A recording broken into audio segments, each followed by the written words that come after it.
All right, well, welcome. If you're joining us, we just want to say thank you for dialing in and listening. This is our COVID-19 panel. We're going to have questions and answers by experts on our panel, and we just want to say we are just excited that you can join us today. So the reason why we're having this panel is for a few different reasons. One, we want to point you and everyone to Christ-centered healing and let them know that there's Christ-centered healing and Christ-centered solutions out there. Two, we want to remove the barriers, we want to clear the path, and we want to make it as easy as possible for you to connect to those Christ-centered solutions. And third, we want to journey with you. We're here to serve. Jesus came to serve, not be served. And so we're here to serve and to help you during this time. So as we get started, we're going to have about an hour of just questions and answers from this panel of experts. And if you have questions after this, definitely we'll give you some opportunities to reach out and to connect.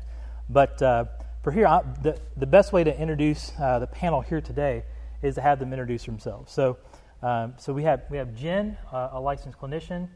We have Dr. Cook, he's a medical doctor, and we have Chris Street, who's a financial expert. If you just want to unpack a little about what you do and how you serve the community. Okay, I work in a private practice, and I've been counseling for about almost 20 years.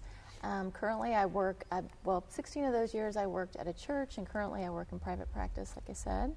And my clientele is mainly women and couples. So I know the COVID has impacted children quite a bit, but the people that I see mainly are women. Okay. Well, thank you for coming. Mm-hmm. Sure. Dr. William Cook. I practice in Scott County. Grew up in southern Indiana, so this is really home to me. And I wanted to come back and give back to the community, but in an area that didn't have a doctor. And so the area that I practice in Scott County didn't have a doctor since 1978. And so I opened up a primary care clinic there, and I serve in the hospital as a hospitalist. I do some shifts in the emergency department. I used to deliver babies until our OB department closed, but above all, I never thought that I would have to endure threats of violence just to take care of people in need. But that's what happened when the town that I serve in became the epicenter of the worst HIV outbreak in America. And I won't go into all of that, but I would invite you to read the book that I wrote about it. It's called Canary in the Coal Mine. I go into that a lot more, and how there was this basically a band of battered souls that emerged from the community that I learned from and worked alongside to help bring the community out of darkness and toward recovery.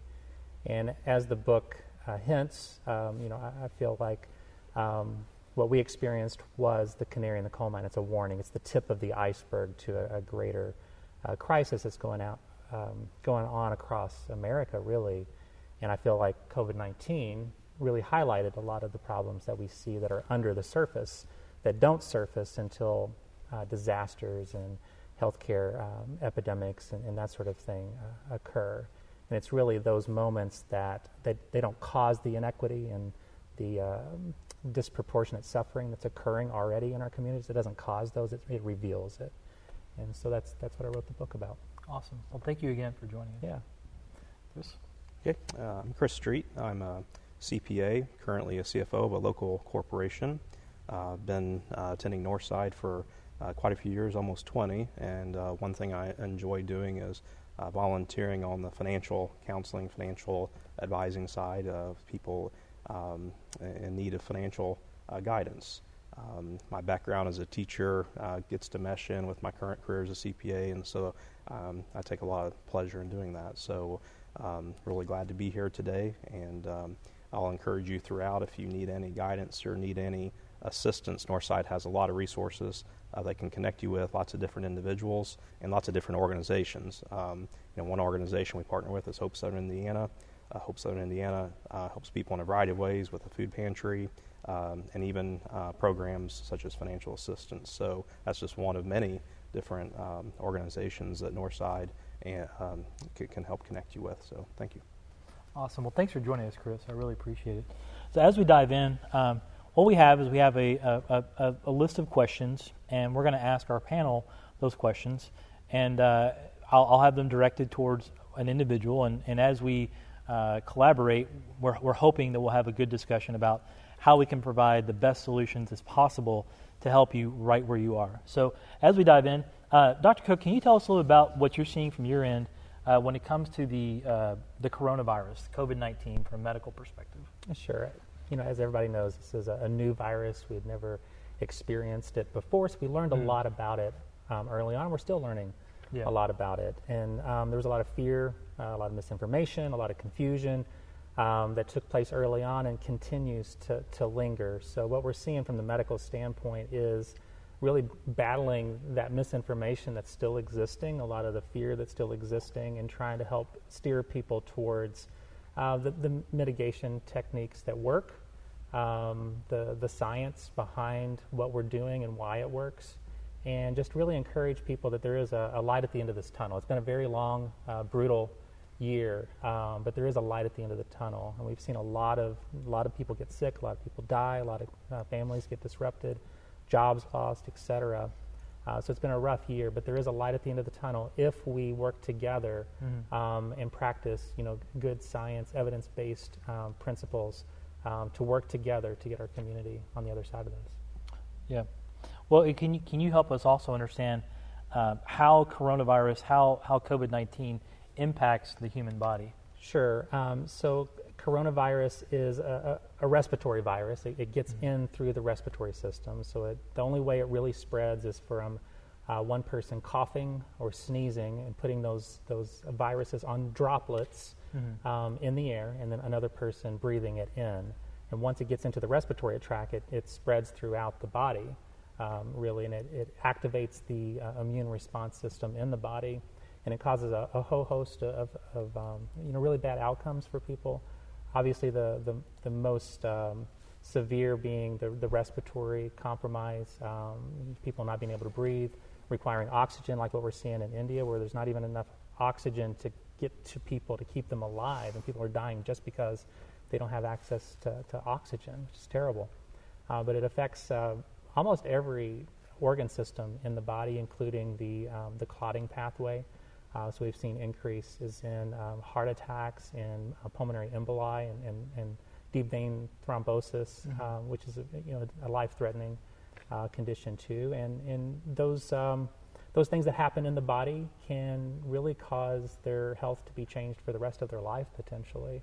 And I've worked with 30-year-old people who were healthy and active and working, and they contracted COVID, were in the hospital for months, and some of them are still on oxygen, still not able to go back to work, really. So it's a severe virus that once it gets into the body, any given person could have, a mild case, or they could have a severe case, and it's hard to predict which, person is going to respond which way. And so the best way is to prevent it, take measures to prevent contracting it in the first place and spreading it. And Jen, from a mental health and clinician perspective, how are you seeing it impact the of folks in our community when it comes to their mental health fitness and beyond? Yeah. Well, certainly, I think it has a lot to. It's as varied, really, the effects as people that are coming into my office. So it has a lot to do with what kind of coping strategies they already had in place before the pandemic, and how stress has kind of deteriorated our healthy coping strategies and sent people into some of their default settings and unhealthy coping strategies. But from a diagnostic perspective, there's been increase, definitely diagnosis and or symptom presentation of anxiety and depression. The alcohol use and addiction has increased. I think one of the last statistics I read was that sales for alcohol in particular were up like 200% compared to this time last year. So that's where, like I was saying, that under stress, people can resort to coping strategies that are more acute and kind of relieve things in the moment. And some of the healthier coping strategies deteriorate. So what I've been working with people is just a lot of the adjustment and transition that people have had to make, not necessarily people that have been impacted directly by COVID physically, but just the nature of a shutdown and a pandemic, and Yeah. how that The isolation. and the isolation and how it's just disrupted the family, disrupted community, disrupted just lives day in and day out, and their work and careers and things like that. So helping people manage that and deal with some of those systemic related issues and parenting, and now some of the boundaries that were in place with work and family and parenting are all kind of diffused because everybody's doing that at home. Yeah. And so navigating that, and of course then the stress of that. So really directing people back to healthy coping strategies. And everything we experience, we attach meaning to, and so the meaning that we're attaching to these things that are happening certainly affect how then we strategize and cope around that, and helping people to remember to take captive their thoughts, Yes. like we're called to Absolutely. in the Bible, and living out of beliefs that are true and not things that we just are hearing from various sources, maybe that are not reliable. So kind of always ushering it back to what is true and what's not. Right. Dr. Cook, did you want to say something? Well, I was going to ask, what I've seen in my practice is women being disproportionately affected because of the responsibilities at home and work, and a lot of women have left the workplace. And have you been seeing something like that? Do you want to comment on that? Yeah, well, and like I said, most of the people that I see are women, adult women.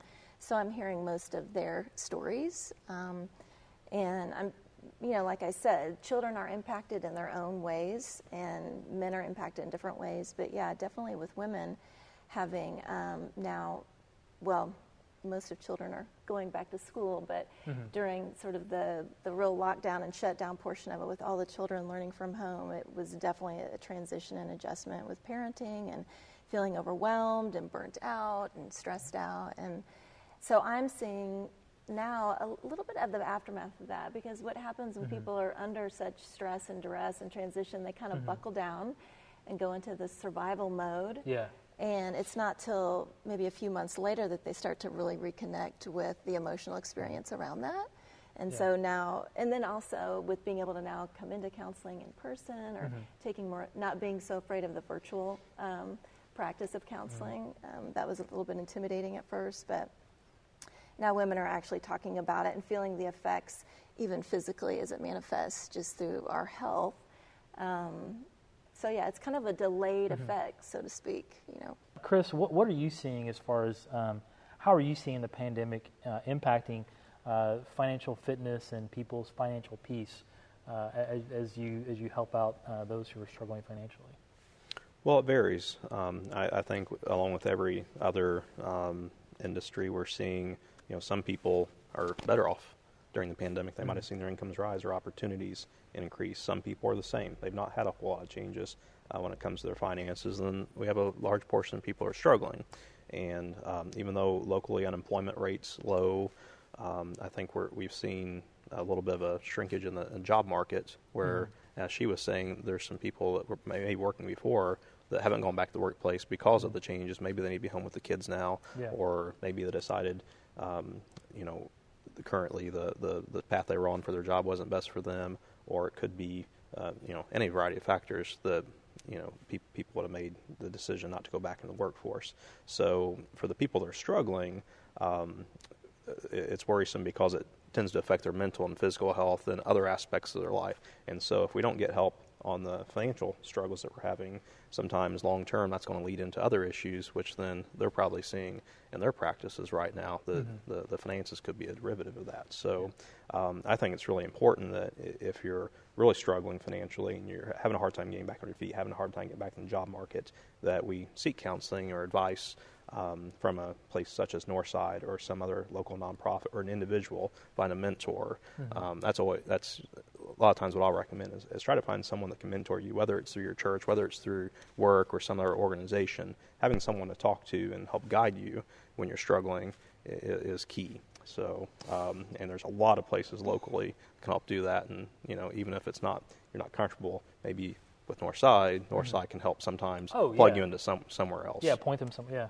Yeah.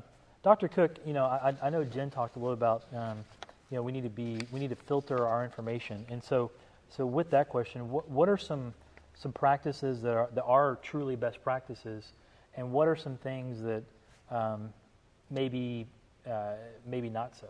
Sure. Yeah, I think first, realizing that there are people that are disproportionately suffering the brunt of this. If they were already struggling going into the pandemic, it's likely that they're suffering even more now. Think about somebody that doesn't have broadband or internet or data plans, and then all of a sudden their work goes virtual. How are they even going to be able to work? And so just keeping that in mind, I think, is important. And so, the things that I list first and foremost is just showing empathy and compassion to others, especially if we don't really understand their lived experiences and where they're coming from in life. But just to stop and listen first instead of just, judging what's going on in their life. Stop and listen first, show empathy and compassion, and then try to help them find those resources that they may need to be able to overcome the barriers in their life. If they don't have broadband and internet, how can they work from home? For example, going back to that. And then building connections to people, I think is vitally important. We talk about social distancing, but what that really means is physical distancing. We can still be socially connected even though we're practicing physical distancing from one another. Again, that goes back to technology a lot of the time. We can stay connected to other people through Zoom meetings and through Facebook and those sorts of things if we have access to them. And if we know that people don't, those might be people that we want to go check on a little bit in a safe way. Wear a mask, social, physically distance, but check on them, make sure they're okay, see if there's anything that they may need. So I say that up front because I think when our communities are healthier, when the people in our communities are healthier, our communities are healthier. And Dr. Jerome Adams was the Surgeon General. He was our health commissioner here in Indiana before he went up to be the Surgeon General. One of the reports that he put out while he was Surgeon General is called Community Health and Economic Prosperity. And what that report shows is that there's over 30 years of data that really links directly community health and economic prosperity. So a community can't have economic prosperity unless there's health within the community. And by connecting with other people, making sure that they're healthy, taken care of, we're actually benefiting the entire community. And that's why I start there, because the entire community benefits if we're all doing better and not leaving people behind. But going forward from there is just, modeling healthy behaviors, life-affirming behaviors. And those can be found, at, good, solid, evidence-based websites like the CDC or Johns Hopkins, following those CDC guidelines. Get vaccinated. The sooner we get everyone vaccinated, the sooner we're going to get through this. And then there's the model of basically practicing 2 out of 3 of mask wearing, meeting outdoors, and 6 feet apart. So if you think of those 3 things, mask wearing, meeting outdoors, and being 6 feet apart, and whether or not you're doing 2 out of the 3 of those things, you can pretty much get through any scenario. Is it okay to go over and have dinner with your parents? Well, can you meet outside? Can you be 6 feet apart? Because you're not going to have a mask on while you're eating. If you can meet outside and be 6 feet apart, then you can go over and have dinner with your parents. If you're all vaccinated, you can all get together anyway. So this just really applies until we all get vaccinated. Once we get vaccinated, we can move on with our lives. But again, it's mask wearing, meeting outdoors, 6 feet apart. And that applies to prom. It applies to going out to dinner, getting together with other people. If we practice those things, then we're doing everything we can to keep our families safe, ourselves safe, and the people around us safe. Okay. I appreciate it. And Jen, so kind of going back to you for a second, are there some fundamental or some direct or like some tangible next steps that people can use to kind of to navigate some of the mental health challenges that we're seeing in relation to this pandemic? Yeah. Well, I was just going to say, to add to what you were saying, probably to note that we've all been vaccinated. Yes. And that's why we're... Yeah, thank you. I literally just got it a couple days ago. So yeah. I'm a little late in the game. Okay, so some solutions or ways to help people navigate. The main thing that comes to mind is just connection, and making sure that you're staying connected, whether it's directly and in person or through Zoom. But being in healthy relationships with other people is really important, and staying connected and talking about the struggles and the stressors, not doing that alone and navigating that alone, or feeling like you have to do that in isolation. It's more often than not that when you're talking about it, you come across somebody who can relate and empathize and has gone through the same thing. And when you can have somebody really normalize and validate what you're going through, that right there can be good help and good therapy. I mean, I'm thinking of when we first started the pandemic, and who I work with, Dr. Amy Denley, who actually owns the practice, Flourish Louisville, which is where I work.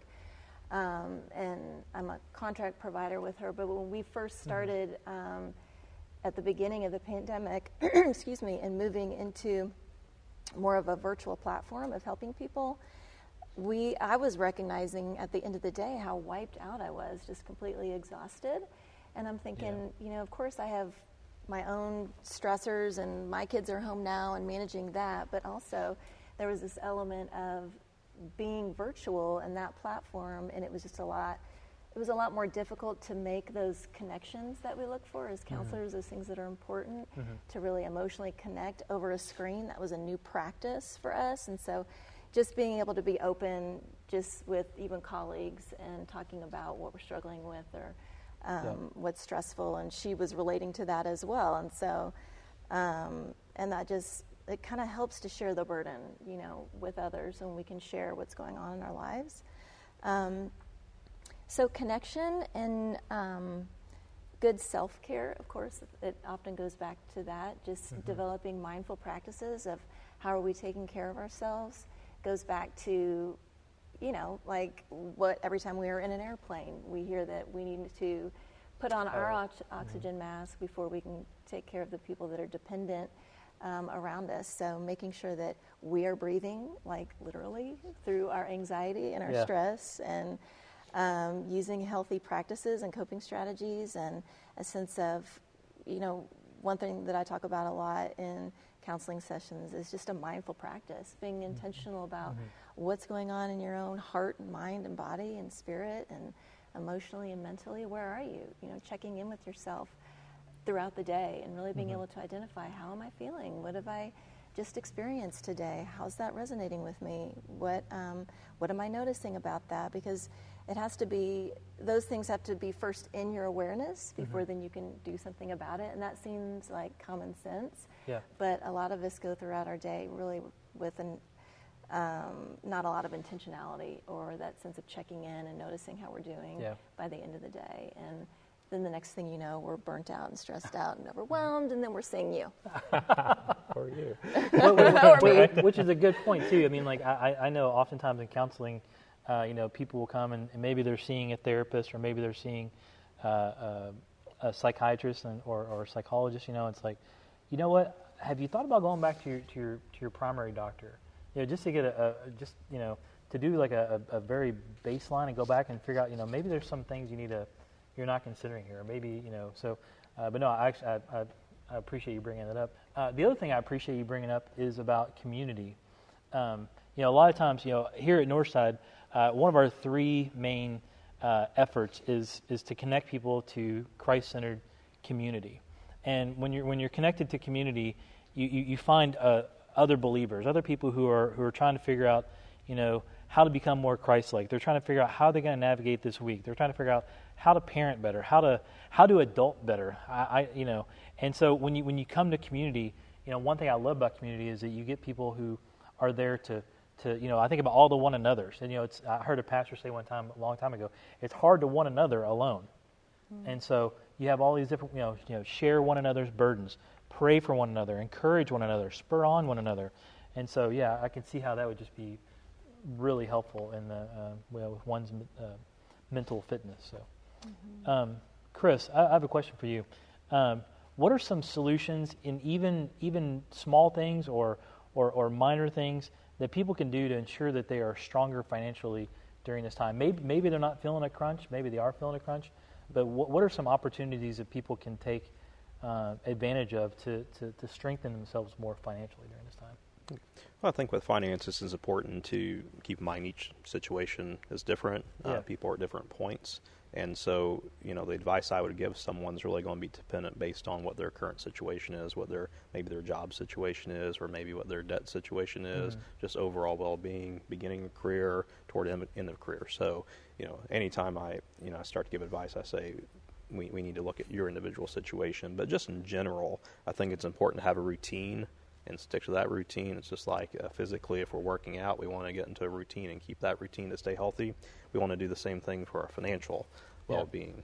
And part of that might be taking the time to budget, maybe checking that on a weekly basis, monthly basis. Really, you want to do it at a minimum on a monthly basis. We want to lay out our income, lay out our expenses, and then check that periodically and make sure we're tracking, because if you're not paying attention to your finances, they're going to take over. One way or the other, it's going to happen. So you want to be in control of your finances, and so that's why it's very important that you pay attention. Even if you're well off and you have plenty of income, you still need to budget.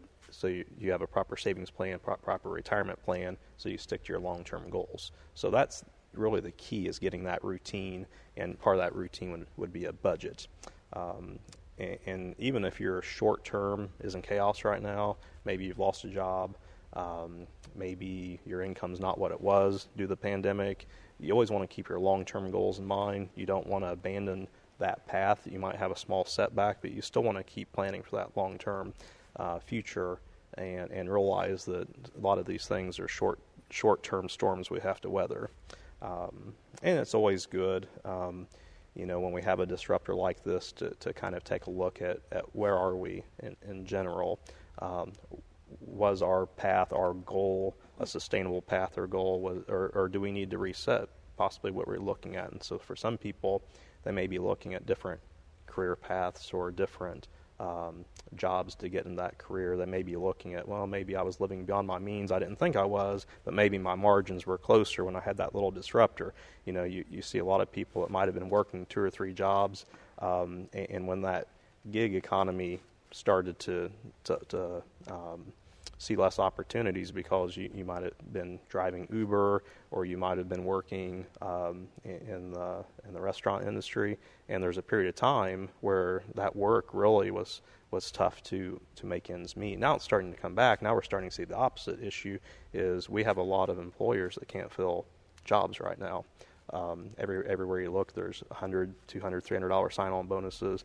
A lot of the lower the entry-level, lower-paying jobs right now, there's a lot of them there. But there's different reasons people aren't taking those positions, too. It might be they're not comfortable going back in that environment because maybe they're not vaccinated, maybe they have a health issue. And so even though they're there, is that the right fit for someone? Yeah. So, but I think, even though,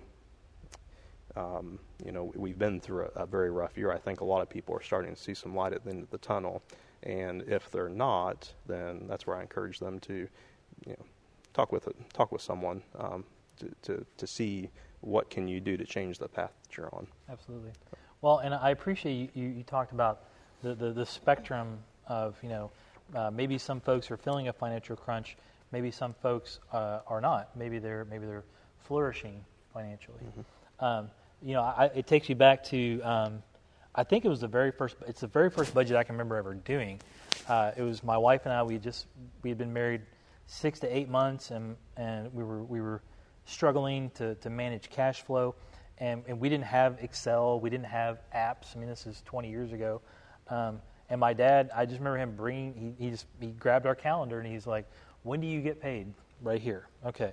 And he was like, "When do you have your energy bill?" Right here. Okay. So, and it was just we did a cash flow budget with the calendar that we had laying around. That I don't even know we were even using that calendar very much. I mean, but yeah, I mean, right where you are, there's many different solutions. There's a lot of apps. Some of them are free. There's Excel. There's financial planners, things like that. But yeah, you can definitely do a lot of different things right where you are. Yeah, even if you don't have access to the apps or Excel, mm-hmm. pencil and paper. Yeah. As a start, something to where you're just starting to dedicate some time and put it down on paper and see where you are and then try to stick to that plan. Yeah, I appreciate it. Dr. Cook, one question back to you for a second is, can you help us identify, some folks we've heard about high risk, not high risk. Are there a handful of either conditions or underlying medical conditions that would cause someone to be high risk or not? Or because I'm sure that's probably a question that we've heard. Hey, I think I'm high risk, and it's like, well, how do you know? I don't know. Oh, sure, yeah. So I think anyone who is technically marginalized in general, they're going to be at higher risk just from a decreased access standpoint.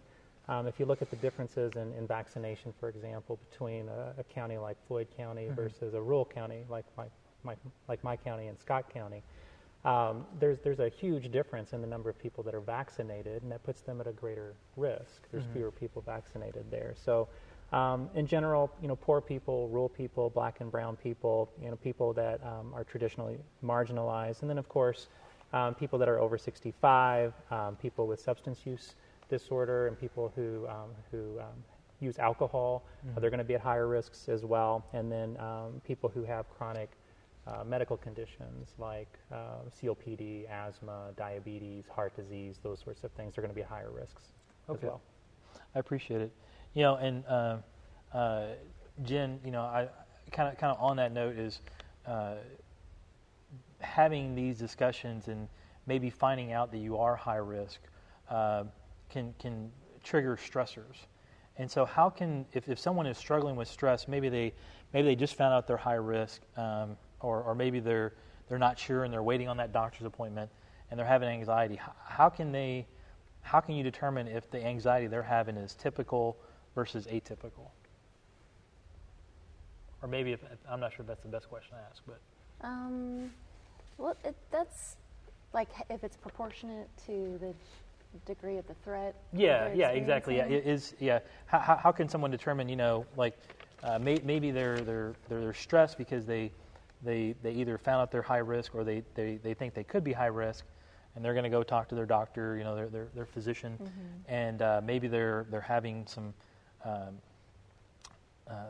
symptoms of that anxiety. How can they determine? What are some ways we can determine if their anxiety is normal or abnormal? Yeah. So we all have anxiety from time to time, and that's the normal, right? Because stress and life changes and transition and adjustments and the things that we go through in this life, which is expected, create some anxiety on some level at some point. So I guess being able to determine whether this is a typical kind of anxiety that you've already developed strategies around and are able to move through it versus something that's that needs to have greater intervention is probably gauging just how maybe debilitating it is on your life, and also being able to recognize how well you're coping or not, like knowing if you're engaging in some negative strategies for coping, and we're a population that likes to numb out, and there's lots of ways to do that. And I heard a long time ago that we're human. I didn't mean to cut you off, but as human beings, we pursue pleasure and avoid pain. And so when you said that, it just kind of made me think about that. So, yeah, well, in our culture, and particularly, and human beings in general, we want to avoid suffering, even though we're guaranteed suffering, yes, right? Absolutely. So there are lots of ways to do that, to numb out. So anything to an extreme, I guess just being mindful of that, like what strategies are you using? Is this going to an extreme? Is this causing even more problems for me? Is it, there's a spectrum, like in terms of how debilitating it is. Am I able to get out of bed? Is it disrupting my sleep? Are my eating patterns changing? Am I starting to develop health conditions that now I need to see a doctor for? There are different ways that we can be alarmed to anxiety or depression getting out of hand, and I think that's where, I think somebody mentioned it, just the resources that are available on the internet. Of course, not everything on the internet you can believe, but there are some credible resources that we can at least look to for guidance to help us to be able to gauge, is this to an extreme? Do I need to get some intervention? Do I need to see my primary care? Do I need to talk to a counselor? Of course, this is where connection comes into play. If we're talking to people and sharing about what's going on in our life, if we have honest and vulnerable discussions with people that we're close with, they're able to hold us accountable and engage on that in that conversation as well. You know, I mentioned this earlier that the body's hardwired for survival.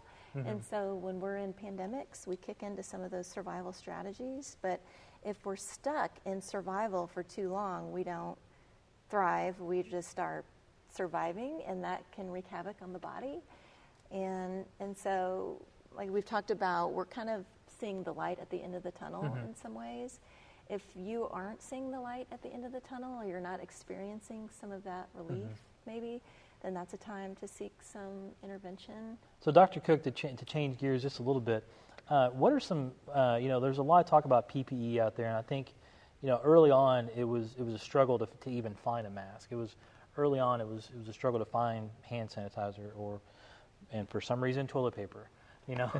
But what are some common things that people should consider about PPE from a medical perspective? You know, I hear a lot of things, you know, just like what Jen said, we can't trust everything we hear, but, you know, as we see a lot of folks trying to get our attention with PPE, now that there's a huge supply of it, what are some things that we need to consider? Well, I think the first thing we need to consider is that there were a lot of people on the front lines without personal protective equipment. Our first responders, our nurses, the people in the hospitals, we saw some really terrible things occur. And we were put in positions where, you know, our own health and the health of our families were in danger because of the lack of PPE. And for those of you watching at home, that our first responders and medical professionals, nurses in particular, you know, I want to thank you, and I know everybody up here, you know, thanks you for what you've done for us. And that's hard, and there's going to be a lot of, you know, trauma that we took on from that, and we might need to see somebody like Jen to talk through that, and that there's no shame in that. We need each other. We need that connection we talked about. So if you are struggling from that standpoint, I encourage you to reach out for help. But in general, you know, personal protective equipment is designed to protect that person from contracting an infectious disease like COVID-19.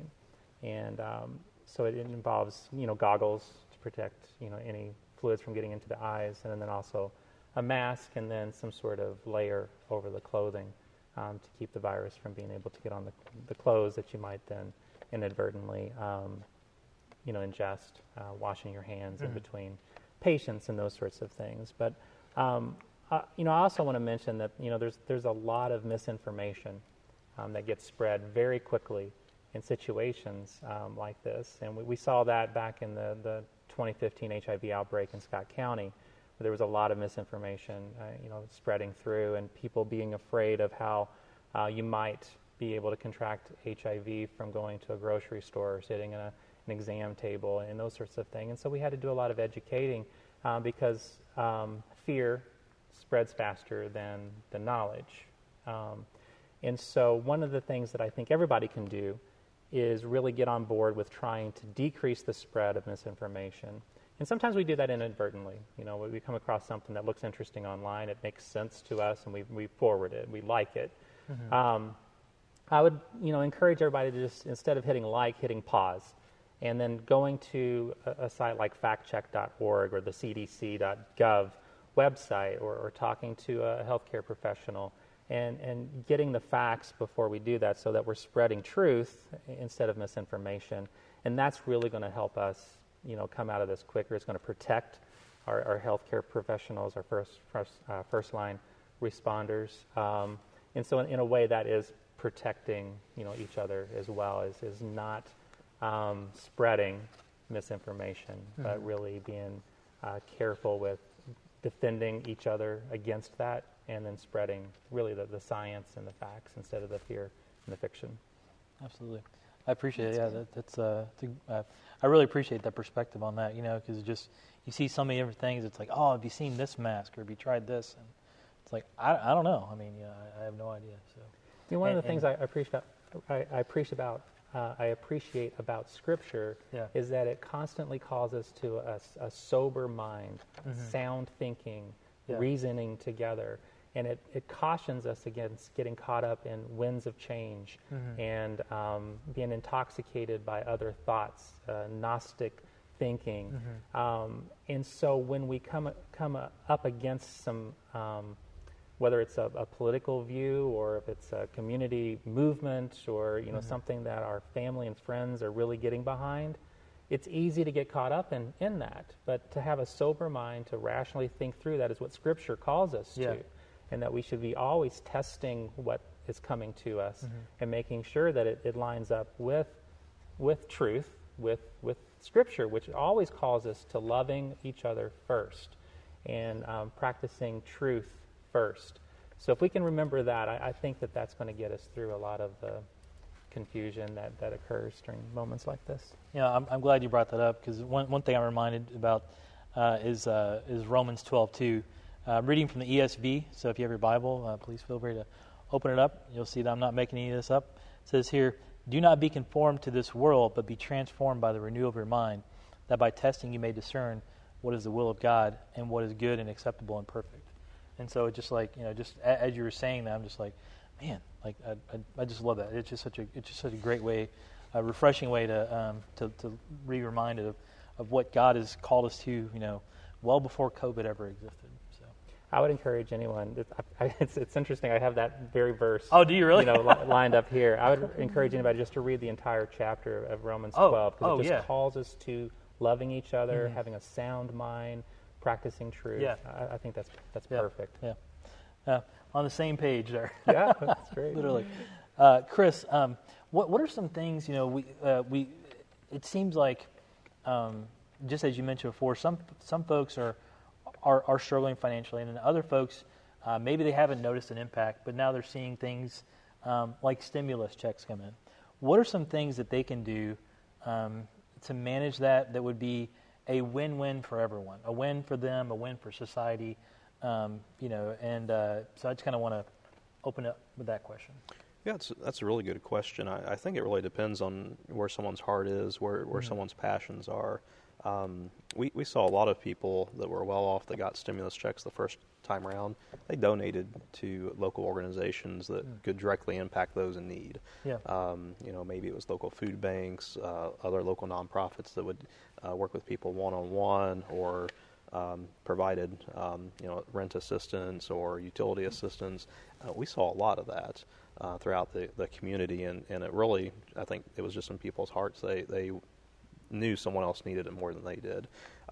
So I think that's always an option if you're blessed to look how you can bless others.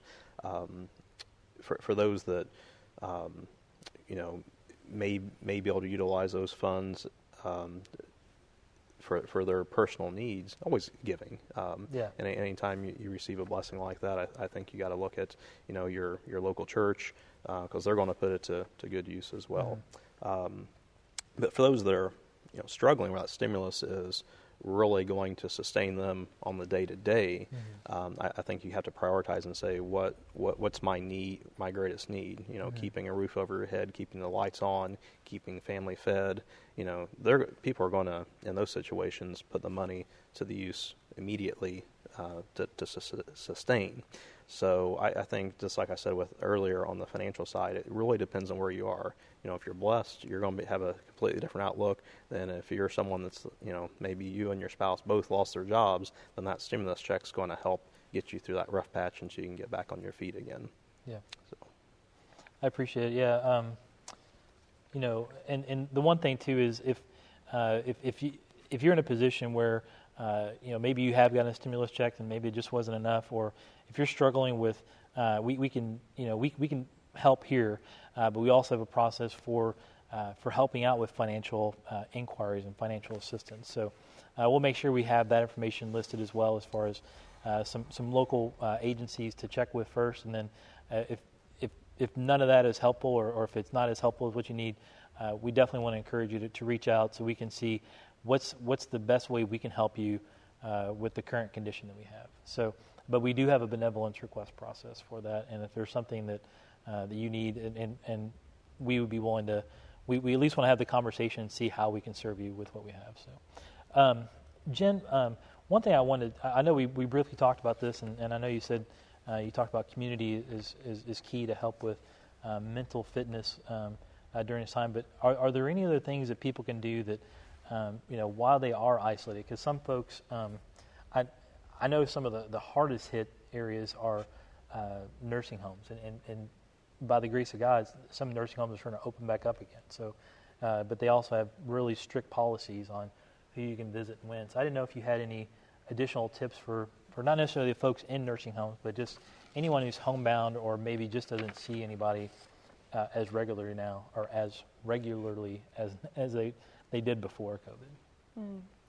That's a really hard place to be in, where you're that isolated and withdrawn. And hopefully, the first thing that comes to mind is hopefully there are people that are aware in their community that can reach out to them and create an intention around reaching out to those people that are homebound or that are in nursing homes and that can't get out. I think to the degree that they're able, always having sort of this holistic perspective on self-care, making sure we're engaged in healthy physical practices, just with exercise and diet and sleep, and then just the emotional mental piece, and making sure that we're staying connected, even if it's through Zoom. Like you said before, it's not social distance. What did you say? I totally forget. Yeah, we want to practice physical distance. Physical distance. Yeah. Physical But distance. not necessarily. Yeah. We call it social distancing, but Yeah. we don't Right. have to Right. socially distance as long as we're physically distancing. Yeah. That was not a smooth segue. Anyway. No, that's okay.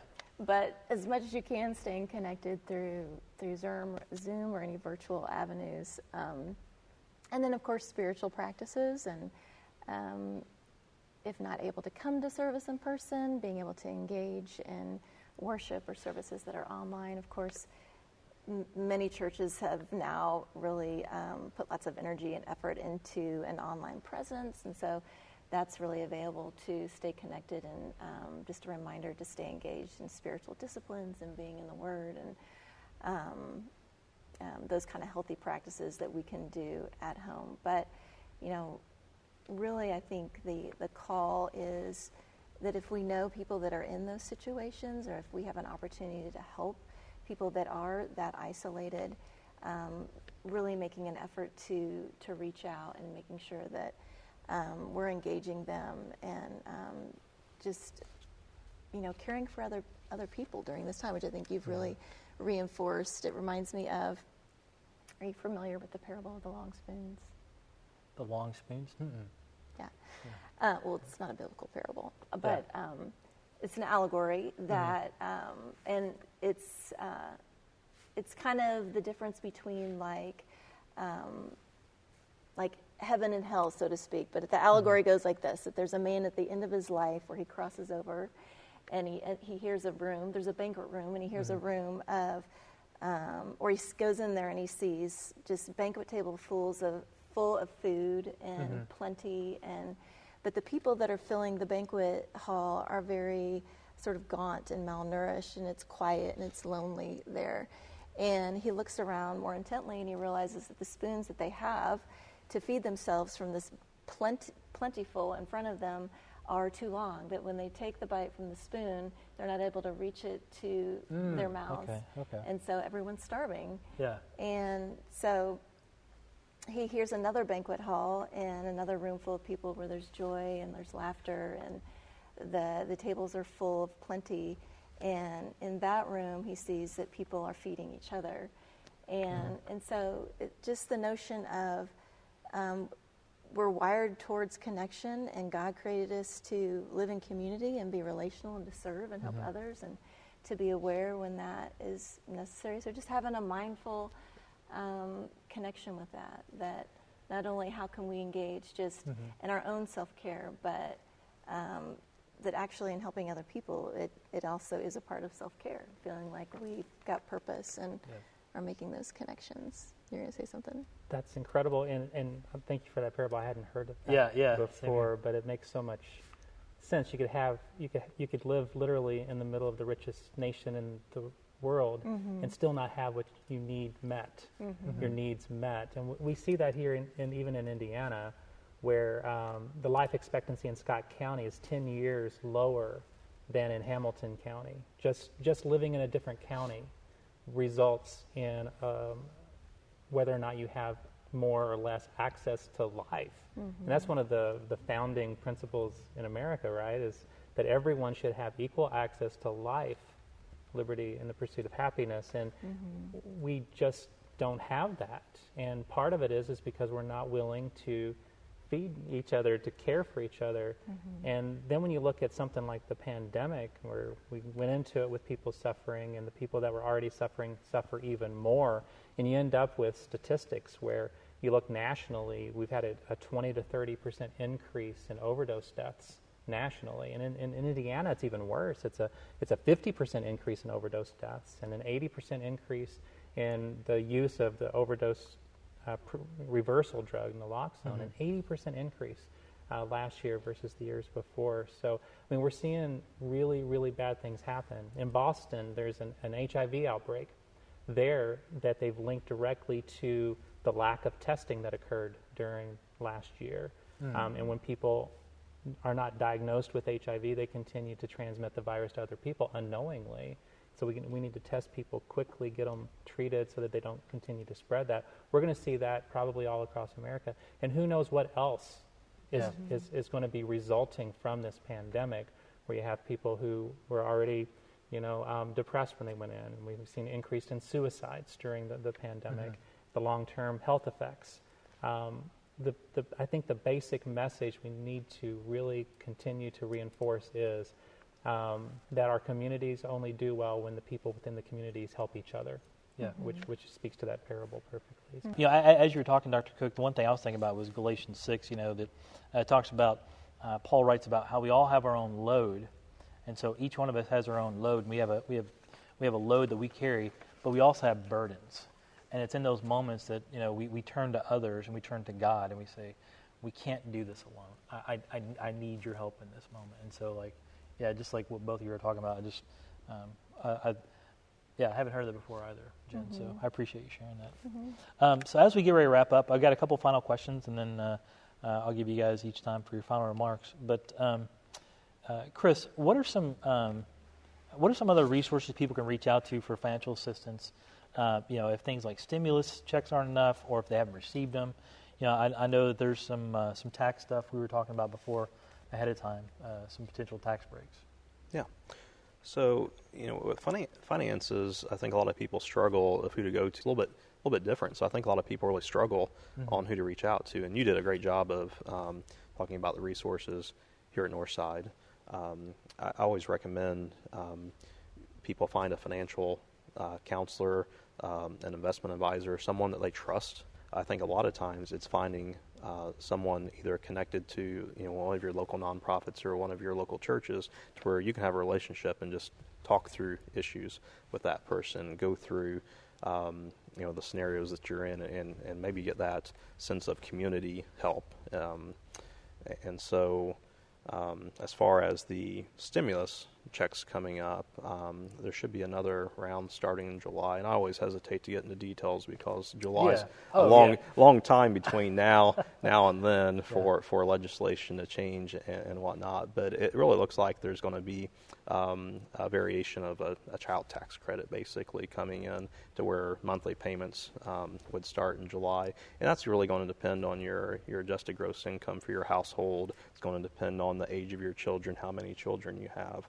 And so I just encourage people, just read up on it. There's online calculators. Most websites, when they do the news articles, are going to have a rather reliable calculator that you can put in your adjusted gross income, your number of children, and be able to guesstimate about how much that you're going to get coming in. But it could be, I think I read it was anywhere from $250, $300 range for some individuals per child. But again, I don't get a lot of details until it actually comes out, and and then we decipher it then. But well, and I think the key point is if you have those questions, reach out to a financial advisor.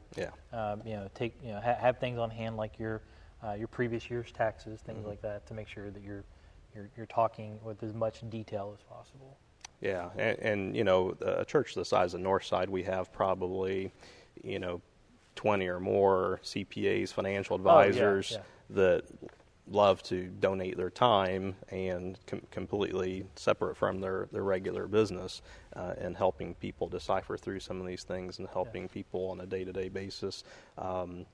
You know, I know you guys do have done the Dave Ramsey courses here in the past, and now looking at doing some other variations of just financial counseling along the way. So lots of opportunities to plug in and get advice. Well, and that's one thing too, is we have a wonderful team of financial experts who come together regularly to talk about how we can develop systems and put pieces into place to help a wide range of folks with a wide range of financial questions. So, and actually, Chris is one of the members of our financial team. So, Dr. Cook, one last question for you before we have final remarks, and that is, I know there's a lot of talk about the different vaccines, and so there's I think there's 3 main ones. Right. Do you mind just briefly unpacking that, just so we can kind of hear from a physician perspective the differences between them? Yeah. Probably the biggest question is, which one should you get, right? Yeah. And the answer is the one that you have availability to. If you know that something that can keep you from getting put in the hospital or dying is available to you right now versus a month from now, you do it right now. And so the easy question to answer is, which one should you get? It's the one that you have access to. Get it as soon as you have access to the vaccine. What we know is that all 3 of these vaccines will decrease your risk of being hospitalized, decrease your risk of dying, decrease your risk of spreading the virus to a loved one and having something bad happen to them. All 3 of them do that. The 2 that came out first are the Pfizer and the Moderna. They're both a 2-shot vaccine, a few weeks apart from one another, and you get immunity about 2 weeks after the second shot. They came out first. They came out before a lot of the variants started cropping up, and they both show about 95% effectiveness in preventing the contraction of coronavirus. I do some hepatitis C care, so that almost came out automatically there. So the other one is the J&J, which came out later, and the studies had people in the study that had some of the variants, and so the effectiveness of it was a little bit lower. It was around 75%. But the significant thing is one, it's only a 1-shot vaccine, and the other is that nobody was hospitalized or died that got the vaccine. So that's ultimately what you want. We often look at endpoints in medicine, or we call them POEMs, patient-oriented evidence that matter, versus data-oriented evidence, which are DOEs. So DOEs versus POEMs. So a POEM in the vaccines here is the patient-oriented evidence that matter, is that all 3 are very effective, almost 100% effective, in keeping you out of the hospital and keeping you from dying. So go out and get your vaccine just as soon as you're able to. Thank you so much for clarifying that. So at this point, I just want to give each one of you all a few moments here just to give final remarks. If maybe there's some questions I didn't ask, or if you have some additional recommendations, and as always, maybe a good next step, something somebody can grab onto and for their next step. So Jenna, I'll let you start off. Yeah. Well, I first just want to say like what I started saying at the beginning, that the effects of living through a pandemic and COVID-19 in this past year is as varied as we are individually, and how it's affected us, and how we've managed it, or how we've coped with it, or how it's affected our lives. And so, if there are people watching that feel like we haven't really said anything that really connects with their story, I just want them to know that your story and what you've experienced in your life, and it matters and it's valid, and that you're not alone. And so I just there's a part of me that wants to make sure we're speaking to every single person that's watching it, and that they can relate somehow. And the pandemic has affected people differently across the spectrum. Like, socioeconomic spectrum and gender spectrum, gender, like men and women are responding differently to it. Children are responding differently. College students versus elementary school students. There's so many different ways that it's impacting us. It's hard to speak specifically to everybody's story, but everybody's story and how it's impacted them is valid. And I don't think we can say if something's normal or not normal through the pandemic, because it's all just new. It's like everybody had to respond for the first time, and so nobody had a sense of having gone through this before, or expectations in place of how to manage all the changes that potentially were going to occur over the past year. So I just want to note that. And then also just in sort of a general sense, I mean, a big emotion that I think people have felt to varying degrees and that maybe still continue to feel as we're moving through this is fear. And normalizing the fear, we need to have that in place. It alerts us and alarms us that we need to take action or that something's wrong. But we don't want it to run our lives. We don't want to make all of our choices motivated by being afraid. And just from a counseling standpoint, something I always share with my clients is an illustration of this idea of flipping our lid or being hijacked by our emotions.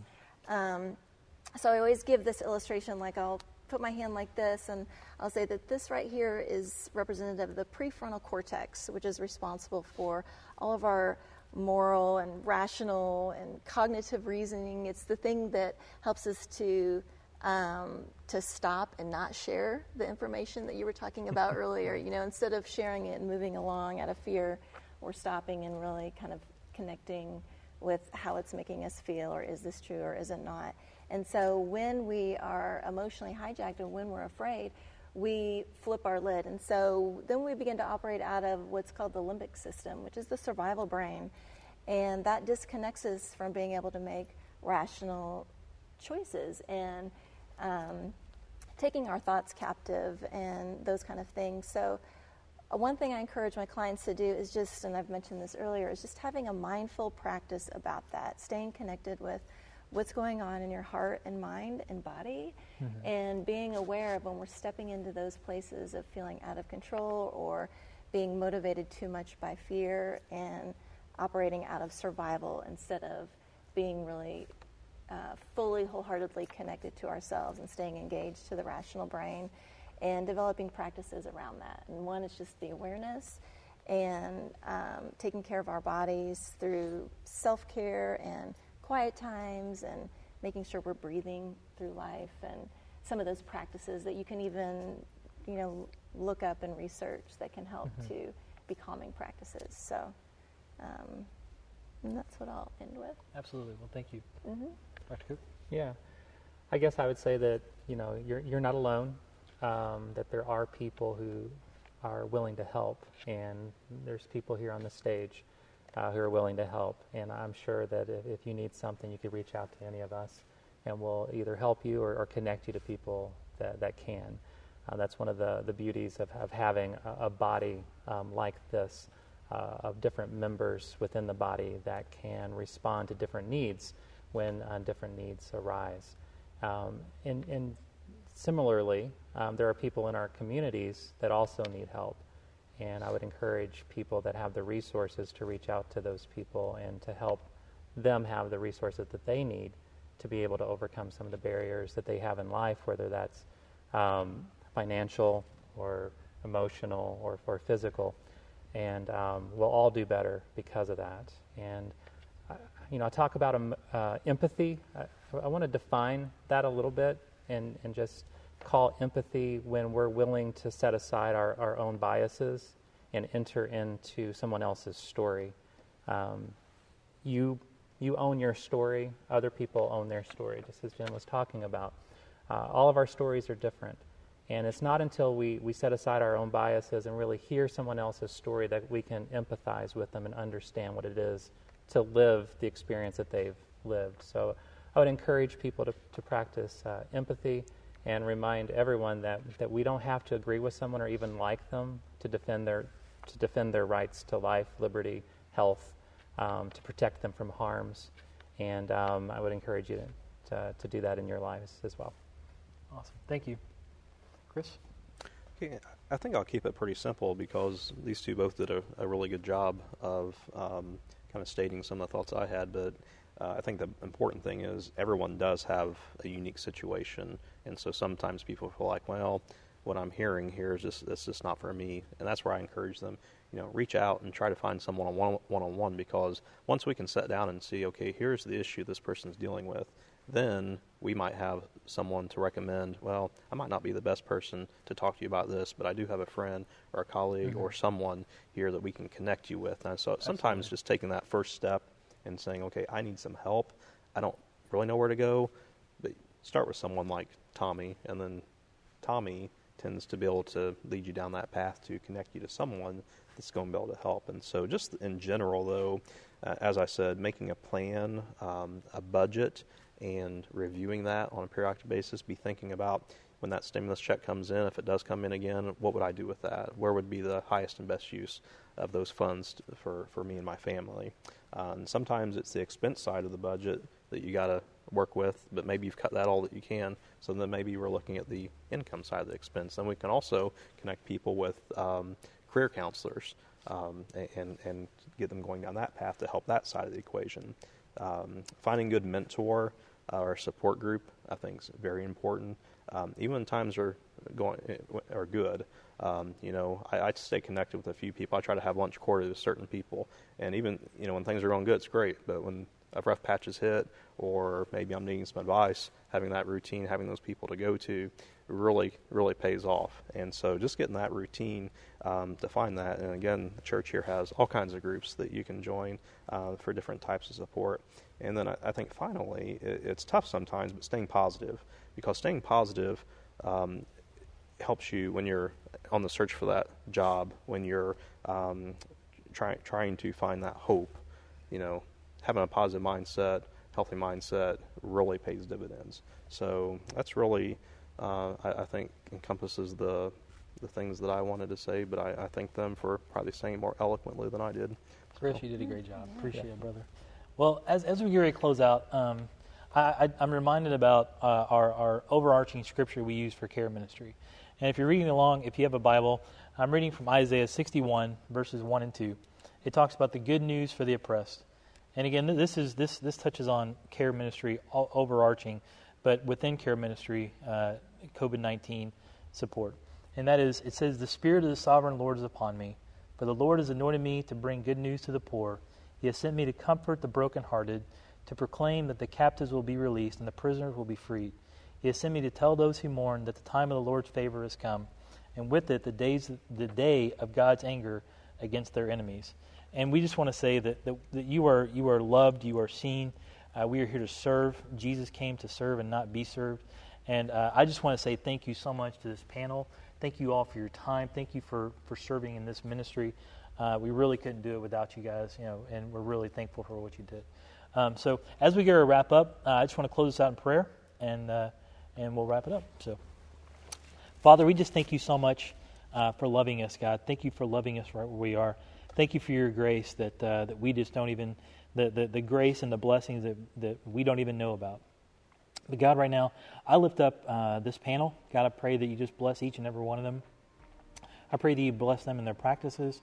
I pray that you bless them with their families. I pray that you bless them today and in the days beyond. God, I just pray that you just bless them in so many different ways that are wilder than what I can imagine. God, I lift up the people who are watching this, who are impacted in a wide variety of ways, spiritually or with their mental health or their physical health or financially or beyond with other needs, God. I just pray that you just comfort them, let them know that they're loved, let them help them focus and help them identify and maintain their focus on the unseen. God, it's hard to do that sometimes, but we just pray that they just run to you, that they make you their firm foundation, that they just hold tightly to your word and to your promises. Because God, we know that you are faithful. God, I pray that you give them strength, the encouragement, the resources, the time that they need to get the support and the resources they need to not only survive, as we've talked about here tonight, God, but to thrive. God, we love you, and we pray that everything we do, we bring glory to you and to you alone. And then we take the name of Jesus and we elevate it as high as we can. And it's in Christ's name we pray. Amen.